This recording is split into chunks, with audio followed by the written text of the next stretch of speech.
ఎంతోమంది ఎన్నో రకాలుగా చెప్తూ ఉండవచ్చు. లోకంలో ఉన్నటువంటి వారు అక్కడ బాగుంది, ఇక్కడ బాగుందని లోకంలో ఉన్నటువంటి ప్రజలందరూ కూడా లోకంలో విషయాలను తెలియజేస్తూ ఉంటారు. దేవుని బిడ్డలమైనటువంటి మనము వాటిని దాటి పరిశుద్ధత వైపునకు, వాటిని దాటి విశ్వాసపు స్థితిలోనికి, ఒక మంచి విశ్వాసము స్థితిలోనికి మనము రావాల్సినటువంటి ఆవశ్యకత ఎంతైనా ఉన్నట్లుగా మనం దేవుని యొక్క వాక్య భాగంలో జ్ఞాపకం చేసుకుంటూ ఉన్నాం ప్రియులారా. ఎందుకంటే దేవుడు మనల్ని ప్రత్యేకపరిచాడు.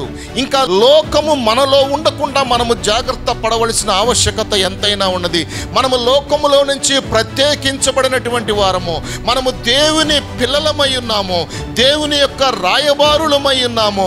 మనము పరిశుద్ధమైనటువంటి జనముగా, పరిశుద్ధమైనటువంటి దేవుని యొక్క సొత్తైనటువంటి ప్రజలుగా దేవుడు మనల్ని ఏర్పాటు చేసుకోడన్న విషయాన్ని మనము జ్ఞాపకం చేసుకోవాలి. అంతేగాని సారికి మళ్ళా వెనక్కి తిరిగి చూసి ఫలాని జరిగినప్పుడు ఫలాని చేస్తే బాగుంటుందేమో అన్నట్లుగా మనము వాటి వైపు తిరగకూడదు. కానీ ప్రియులారా, ముందున్నటువంటి వాటి కొరకై వేగిరపడుచు యేసుక్రీస్తు ప్రభువారిని మనము చూస్తూ, పౌలు ఎలాగైతే మనకు ఒక ఉపమానాన్ని తెలియజేస్తూ, ఒక ఉదాహరణగా పౌలు గారు ఎలాగైతే నివాసం చేశారో, నేను ముందున్నటువంటి వాటి వైపు చూస్తూ ముందుకెళ్తున్నాను అన్నట్లుగా మనము కూడా ప్రభు మన కొరకు దాచిపెట్టినటువంటి ఆశీర్వాదాలు పొందుకోవడానికి, ప్రభు మన కొరకు ఉంచినటువంటి పరలోక రాజ్యాన్ని స్వతంత్రించుకోవడానికి మనము ముందుకు వెళ్ళవలసిన ఆవశ్యకత ఎంతైనా ఉన్నట్లుగా మనము జ్ఞాపకం చేసుకోవాలి ప్రియ సహోదరి సహోదరులారా.